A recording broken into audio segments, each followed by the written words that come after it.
이제 너희가 아비멜렉을 세워 왕으로 삼았으니 너희가 행한 것이 과연 진실하고 의로우냐? 이것이 여롯바알과 그의 집을 선대함이냐? 이것이 그의 손이 행한 대로 그에게 보답함이냐?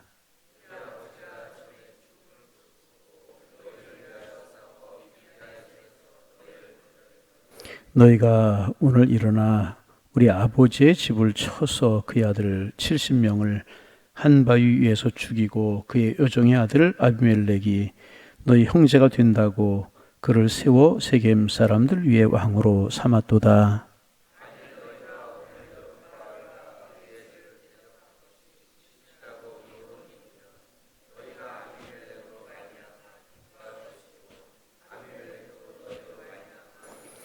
그렇지 아니하면 아비멜렉에서 불이 나와서 세겜 사람들과 밀로의 집을 살을 것이요 세겜 사람들과 밀로의 집에서도 불이 나와 아비멜렉을 살을 것이니라 하고,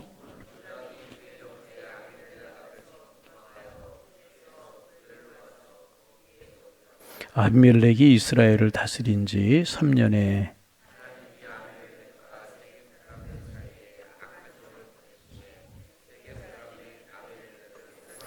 이는 여롯바알의 아들 70명에게 저지른 포악한 일을 갚되 그들을 죽여 피 흘린 죄를 그들의 형제 아비멜렉과 아비멜렉의 손을 도와 그의 형제들을 죽이게 한 세겜 사람들에게 돌아가게 하심이라.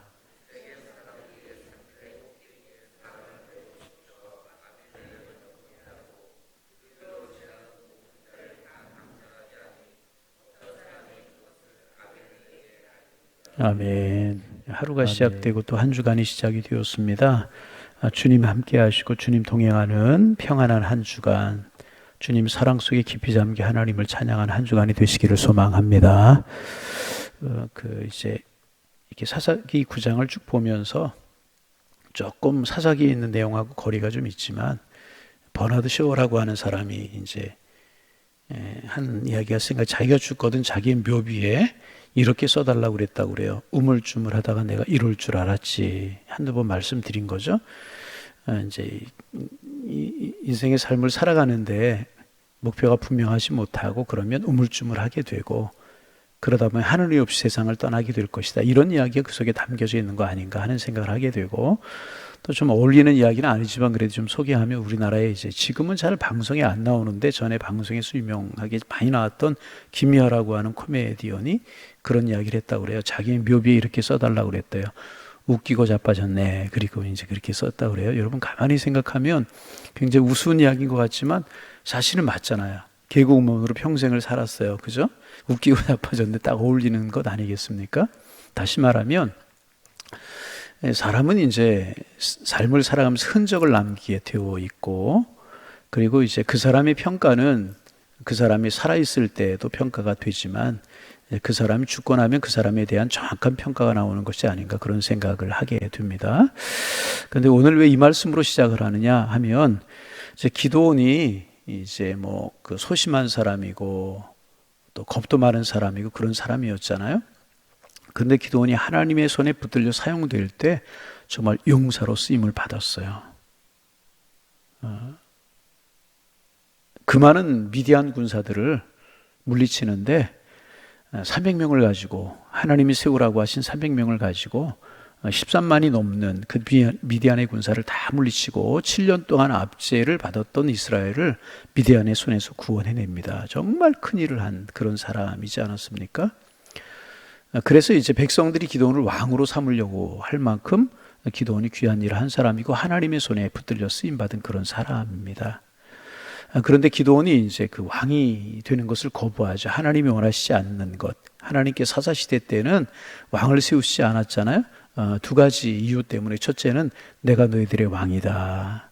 여러분, 우리 인생의 왕은 하나님이신 줄로 믿습니다. 하나님의 통치를 받는 것이 가장 중요한 것이고, 두 번째는 왕제도 좋은 것 아니다. 여러분, 이스라엘에 여러 왕들이 참 많이 있었지만 정말 백성들을 위해 선신하고 백성들을 위해 살아갔고, 그런 왕들이 손에 꼽을 만큼 그저 세네 사람 뿐이 되지 않아요. 왕제도 너희들 결코 좋은 것 아니다. 너희들이 이방 민족들처럼 왕을 달라고 이렇게 요구하지만 왕들이 너희를 섬기고 너희를 잘 살게 해줄 것이 아니라 너희들 압제하고 너희들이 힘들게 할 것이다. 그러니 왕제도 결코 좋은 것 아니다. 그래서 하나님께서 왕을 세우시지 않고 사사시대 때는 그때그때마다 사사라고 하는 사람을 세우셔서 제사장, 왕, 선지자의 그 권한을 가진 사람을 세우셔서 이스라엘 백성 통치하시지 않았습니까?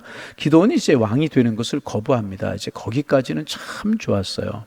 그런데 우리가 계속 지난주 그 시간에 묵상했던 것처럼 기드온이 아들 70명을 두죠. 그죠? 아들 70명을 두었다는 이야기는 뭐냐? 부인들이 그렇게 많았다는 이야기죠. 아들이 70명이니 딸이 또 얼마나 많았겠습니까? 이것은 하나님이 원하시지 않는 일이잖아요. 힘이 생기고 그러다 보니까 이제 그런 일을 하게 된 것이 아닌가. 그리고 기드온이 결정적인 실수를 하는 것이 또 하나가 있죠. 그것이 뭐냐 하면 이제 미디안 군사들을 물리치고 이제 전리품을 백성들이 취하게 되는데 그 전리품 중에서 귀걸이 이런 것이 있었는데 그것을 기드온에게 가져다 주자 기드온이 그것을 가지고 부어서 만들어서 황금 에봇을 만들어요. 말씀드렸지만 에봇은 제사장이 입는 옷인데 우림과 둠빔을 두고 하나님의 뜻을 묻고 그런 것인데 그 에봇은 황금으로 만드는 것이 아니라 말씀드린 것처럼 색으로 만든 색실로 짜서 만들게 되어 있었어요. 황금으로 만들었다는 거죠. 기드온이 정치적인 능력을 가지고 군사적인 능력을 가지고 그랬어요. 그죠? 용사였죠. 싸움에서 이기고 백성을 다스리는 정치적인 능력을 가졌잖아요. 그런데 기드온이 아마도 제사장의 권한을 가지고 싶었던 것이 아닌가. 그렇잖아요.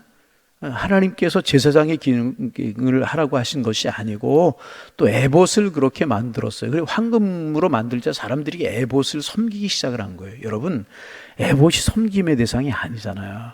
그런데 그 에봇을 음란하게 섬기기 시작하게 된 하나님의 자리에 두고 이스라엘 백성들이 섬기기 시작을 하는 거예요. 여기서부터 이제 문제가 되기 시작을 한 겁니다. 그래서 기드온의 전성기에는 참 그 미디안을 물리치고 이스라엘 평안을 가져다 주고 그랬잖아요. 하나님의 축복의 통로가 되고 여러분 이런 삶을 살아가는 우리가 되기를 원합니다. 그랬잖아요. 그런데 그게 지나고 나니까 기울어지기 시작하잖아요. 그렇잖아요. 그러니까 기드온이 하나님께 쓰임 받아서 미디안을 물리치는 그런 일은 잘했는데 가정을 다스리지 못하고 영적으로 바르게 서지 그 이후에 못했던 것 같아요. 그러자 그 후에 가정에 어려운 일이 생길 뿐만 아니라 나라에도 어려운 일이 생기잖아요. 가정에 어려운 일이 생긴 것은 뭐냐 하면 아비멜렉이라고 하는 아들이 있었는데 세겜 사람이었고 첩의 아들이었었어요. 그런데 그 세겜으로 가서 백성들을 선동해가지고 기드온의 아들 70명을 세겜 사람들과 결탁을 해가지고 깡패들을 사가지고 다 죽이게 돼요. 형제 70명을 죽이는 거 얼마나 끔찍한 일이 벌어지는 것입니까? 여러분 그렇잖아요. 이보다 끔찍한 일이 더 어디 있어요? 한 아들이 다른 형제 70명을 죽였다는 거죠. 그리고 스스로 세겜에서 이스라엘의 왕이 됩니다. 하나님이 싫어하시는 일을 저질러 버리고 만 것입니다.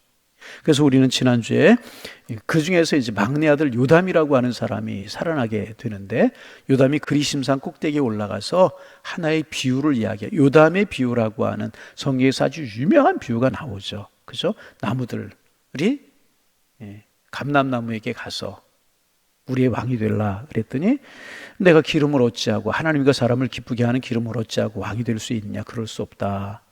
무화과나무 감람나무에 가서 무화과나무 포도나무에 가서 우리의 왕이 되어달라 그랬더니 포도나무가 나의 좋은 포도주와 열매를 두고 내가 어찌 왕이 될 수 있느냐? 그리할 수 없다. 무화과나무에 가서 했더니 내 단맛을 나는 이 열매를 두고 내가 어찌 왕이 될 수 있느냐? 그럴 수 없다 그랬다는 것입니다. 여러분 하나 작은 교훈을 얻을 수 있죠. 하나님께서 우리에게 각자에게 주신 사명이 있어요. 아멘. 던져진 존재처럼 세상에 존재하는 사람은 하나도 없어요. 하나님께서 우리 각 사람 뜻이 계시고 섭리가 계시고 계획이 계셔서 그 계획과 섭리를 통해서 하나님께서 우리를 이 땅에 보내주셨는 줄로 믿습니다. 높아지고 낮아지건 잘 살고 못 살건 하나님이 우리에게 주신 사명을 위해 살아가고 그 사명을 감당하면 우리는 하나님 앞에 기쁨이 되게 되는 것이고 그렇게 되면 복이 되는 줄로 믿습니다. 여러분에게 주신 하나님의 사명이 있어요. 이 사명을 깨닫고 이 사명을 위해 살아가는 삶이 정말 복된 삶이고 행복한 삶이라는 거예요. 여러분의 사명이 무엇입니까? 감람나무는 감람나무의 사명이 있고 포도나무는 포도나무의 사명이 있어요. 그런가 하면 무화과나무, 무화과나무의 소명이 있다는 거죠. 내가 하나님 주신 이 사명을 버리고 어찌 왕이 되겠느냐, 이렇게 이야기할 수 있는 것이라는 거죠. 그러자 이제 거부해서, 그러자 나무들이 이번에는 가시나무에게로 갔어요. 여러분, 가시나무 어떤 나무가 알잖아요. 어? 가시나무가 제목이 될 수 있어요? 그렇지 않아요. 열매가 있어요? 없어요. 가시나무는 가시가 있어 찌를 뿐입니다. 왕이 되어달라고 그랬더니 내가 왕이 되겠다 그러면서 내 그늘 아래 피하지 아니하면 나에게서 불이 나서 레바논의 백향목을 확 살라버리겠다, 그런 이야기하죠. 가시나무는 땔감으로 뿐이 쓸 수 없는 그런 나무이잖아요. 그런 가시나무가 땔감이 되어서 춥고 힘든 사람을 따뜻하게 해주면 자기의 사명을 감당하는 것인데 왕이 되겠다고, 불이 나 살라버리겠다고 막 그렇게 하는 거예요. 이런 이야기를 하면서 요담은 아비멜렉이 이스라엘의 왕이 되는 것의 부당함을 이야기하고 있는 것입니다. 여러분, 반복합니다. 하나님 우리에게 주신 사명이 있는 줄로 믿습니다. 그것이 어떤 일일지라도, 다른 사람들의 보기에 작은 일일지라도, 큰 일일지라도, 하찮은 일일지라도, 귀하게 보이는 일일지라도 내가 그 사명을 위해서 오늘을 살아가면 나는 행복한 것이고 하나님 앞에 기쁨이 되는 것이고, 그렇게 살아가게 되면 복이 되는 줄로 믿습니다. 여러분, 하나님 나에게 주신 사명을 위해서 묵묵히 성실히 우리의 길을 걸어갈 수 있는 하나님의 사람들 되기를 소망합니다. 근데 이런 일들이 이제 그런 일이 벌어지잖아요. 뭐 죽이고, 아비멜렉이 70명을 죽이고 요담이 이런 이야기를 하고 막 그런 이야기를 하면서, 오늘 우리가 읽은 말씀에서 이제 요담이 그 아비멜렉을 왕으로 세운 그 세겜 사람들의 잘못을 지적하고 있죠. 우리 아버지 여룻발 기드온이 이 미디안을 물리치고 평안을 가져오게 했는데, 이렇게 아비멜렉과 함께 해가지고 70명 형제를 죽인 것이 옳은 일이냐? 기드온에게 그대로 보답하는 것이냐? 그리고 하나님께서 왕을 세우시는 것 싫어하셨는데 너희가 왕으로 세운 것이 바로 옳은 것이냐? 요담이 이제 마무리에 그렇게 세겜 사람들에게 그런 이야기를 쭉 하는 그런 이야기가 나오고, 그 뒤에 보면은 어수선한 일들이 계속 벌어지잖아요. 계속 벌어지게 됩니다. 요담이 또 그 아비멜렉을 피해서 도망가게 되고, 22절에 보면 아비멜렉이 이스라엘 다스리니 3년 만에, 좀 읽어볼까요? 자, 우리 23절, 24절 읽어봅니다. 하나님이 아비멜렉과 세겜 사람들 사이에 악한 영을 보내심에 세겜 사람들이 아비멜렉을 배반. 세겜 사람들이 아비멜렉을 잘 돕는 것 같았고 그랬잖아요. 그런데 결국 어떤 일이 벌어져요? 세겜 사람들이 아비멜렉을 배반한 일이 생겨요. 자, 24절 읽어봅니다. 이는 여룻바알의 아들 70명에게 저지른 포악한 일을 갚되 그들을 죽여 피 흘린 죄를 그들의 형제 아비멜렉과 아비멜렉의 손을 도와 그의 형제들을 죽이게 한 세겜 사람들이 돌아가게 하심이라. 자, 25절까지요. 세겜 사람들이 산들의 꼭대기에 사람을 매복시켜 아비멜렉을 엿보게 하고 그 길로 지나는 모든 자를 다 강탈하게 하니 어떤 사람이 그것을 아비멜렉에게 알리나. 보세요. 이게 이스라엘 어수선함, 사사시대의 대표적인 일들을 보여주고 있는 거잖아요. 반짝 사사가 세워져서 하나님 뜻에 하고 하나님의 뜻에 순종했더니 평안이 있는 것 같아요. 또 지나가자 이런 일이 벌어져. 형제들을 죽이고 왕이 되고 배신하고 이런 일이 벌어지게 되는 그런 일들을 이제 볼 수가 있어요. 그런데 어디에서부터 시작이 되는가? 기드온의 실수에서부터 이런 일들이 시작이 되게 되고, 또 어선한 일들이 계속 이스라엘 백성들에게 기드온의 집에 끊이지 않는 이런 일들을 우리가 보게 되는 것입니다. 그래서 여러분, 오늘 기도 제목 우리의 마음속에 다짐할 것, 하나님 한결같은 믿음을 주옵소서. 기드온이 하나님의 손에 붙들려 쓰임 받을 때 정말 미디안을 물리치고 귀한 일, 300명으로 그런 일을 하잖아요. 끝나고 나자 기드온이 영적으로 어두워지게 되고 에봇을 음란하게 섬기고 이러다 보니까 이스라엘의 부흥의 불이 꺼지게 되는 거. 부흥의 불이 꺼지게 되니까 형제를 죽이고 백성들끼리 배반, 이런 일이 생기게 되는 것이라는 거죠. 그래서 기도 제목, 하나님 우리의 마음속에 있는 영적인 불이 꺼지지 않고 늘 성령의 불이 내 속에서 타오르게 하여 주옵소서. 우리의 기도 제목이 되기를 소망합니다. 여러분, 우리 속에 성령의 불이 꺼지게 되면 여러 가지 현상들이 많이 나오게 되는데, 그 중에 하나가 뭐냐 하면 우리의 마음속에 왠지 모르게 자꾸 분노가 생겨요. 지금 아비멜렉이 그랬잖아요. 여러분, 아나무들이 가서 가시나무에게 왕이 되어달라 그랬더니 대뜸 한다는 이야기요. 내 그늘이 피하다. 그렇지 못하면 불이 나와서 레바논의 백향목을 확 사르겠다. 이게 뭐예요? 분노잖아요. 아비멜렉의 마음속에 분노가 있는 것을 간접적으로 표현하기도 하고 이러는 거잖아요. 그래서 괜히 싫어지고 괜히 화가 나고 괜히 이런 일들이 생기게 된다는 거죠. 그래서 결국은 관계가 어려워지게 되고 그 부흥의 불이 점점 꺼지게 되고 이럴 수밖에 없는 것이라는 거죠. 그래서 여러분 그렇습니다. 늘 우리는요 하나님의 손에 붙들려 살아가야 되는 거예요. 그게 축복인 줄로 믿습니다. 늘 하나님이 통치하시도록 내 자신을 하나님께 드리고 늘 내 자신을 하나님의 말씀으로 다듬고 하나님이 원하시는 것이 무엇인가를 늘 물으며 살아갈 때 우리의 마음속에 부흥의 불이 활활 붙게 되는 거예요. 부흥의 불이 붙게 되면 이상한 것이 우리 주변도 정리가 되는 거예요. 주변이. 기드온이 그렇게 할 때 이방 민족들이 물러가고 나라의 평안이 찾아오고 하나님의 통치가 이루어지잖아요. 이 부흥의 불이 꺼지게 될 때 가정에서도 이런 어려운 일이 어선한 일이 생기게 되고 이 세겜 사람들과 또 아비멜렉이 배신하고 싸우는 이런 일이 벌어지고 이런 일이 벌어지는 것 아니겠습니까?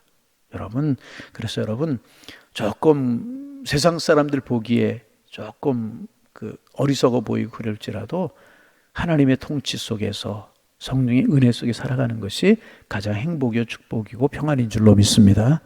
그러면 부흥의 불이 붙게 되는 거예요. 그러면 하나님께서 선한 길로 인도하실 줄로 믿습니다. 하나님 오늘도 부흥의 불이 꺼지지 않게 하시고 말씀의 불이 내 속에서 활활 타오르게 하여 주옵소서.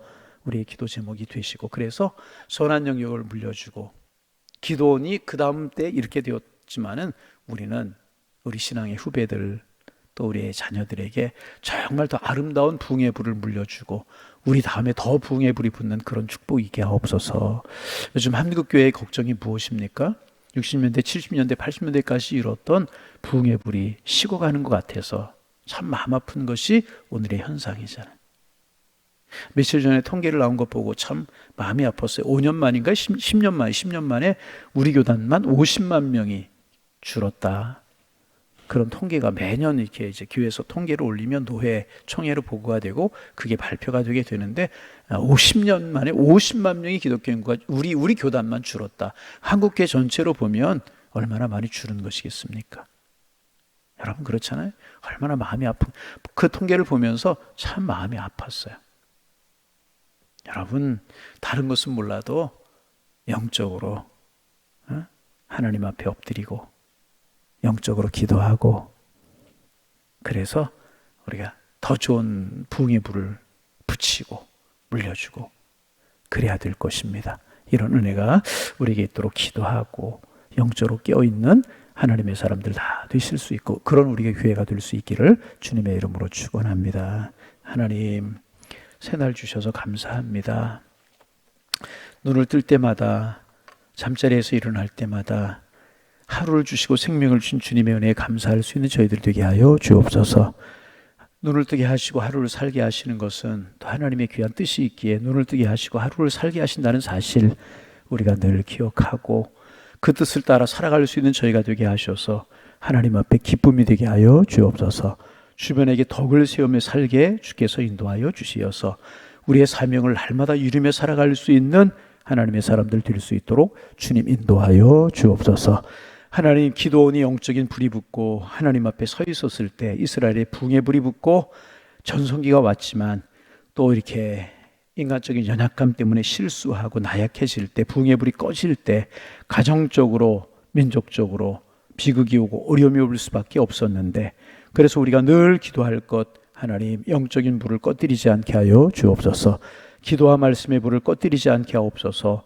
늘 우리 기도할 수 있는 저희들 될 수 있도록 축복하여 주셔서 하나님 부흥이 계속되게 하시고 은혜의 물줄기가 계속 흘러갈 수 있도록 주님 축복하여 주옵시며 우리가 축복의 통로가 될 수 있도록 주님 인도하여 주옵소서. 자녀들에게 더 큰 부흥을 물려주고 다음 세대에게 더 큰 은혜를 물려줄 수 있는 우리와 우리 교회가 될 수 있도록 성령이여 축복하여 주옵소서. 하나님 간절한 마음으로 기도합니다. 우리 교회 성령의 불이 타오르기를 원합니다. 은혜의 불이 타오르기를 원합니다. 주 뜻대로 살아가기를 위해서 열망하는 심령들이 늘어갈 수 있도록 주님 축복하여 주옵시고, 기도한 일에 열심을 품고 주님을 사랑한 일에 열심을 품을 수 있는 뜨거운 마음을 저희와 저희 교회에 주님이 허락하여 주옵소서. 주님 은혜를 주시고 자비를 베풀어 주시고 불쌍히 여겨 주옵소서. 하나님 늘 하나님의 은혜의 붕의 불이 늘 붙어오를 수 있도록 주께서 인도하시고 하나님의 사랑으로 함께하여 주옵소서. 하나님, 또 하루의 일과를 우리가 시작하게 되는데 어느 곳에 있든지 누구를 만나든지 축복하게 하시고 사랑하게 하셔서 하나님의 축복의 통로로 살아가는 하루가 될 수 있도록 인도하여 주옵시고, 이 한 주간 또 무더위가 계속이 될 텐데 이 한 주간 직장에 있든지 가정에 있든지 사업장에 있든지 학업의 자리에 있든지 우리 양일의 성도들을 하나님 지켜주셔서 복의 큰 눈으로 살아가게 하시고 하나님의 사랑에 감사하며 살아갈 수 있는 은혜의 한 주간이 될 수 있도록 도와주옵시고, 가정이나 생업이나 자녀들이나 모두 평안 가운데 거할 수 있는 축복의 한 주간이 될 수 있도록 인도하여 주옵소서. 우리 이 새벽 하나님 우리를 부르셔서 주님 앞에 나와싸우니 기도의 제목이 생각나게 하시고 기도의 제목들을 붙들고 기도할 때 새로운 힘이 생겨나게 하시고 영적인 은혜가 있게 하여 주시어서 능히 세대를 이기며 하나님 앞에 기쁨이 되며 살아갈 수 있는 저희 모두가 다 되도록 저희들을 지켜 주옵소서. 예수님의 이름으로 기도하옵나이다. 아멘.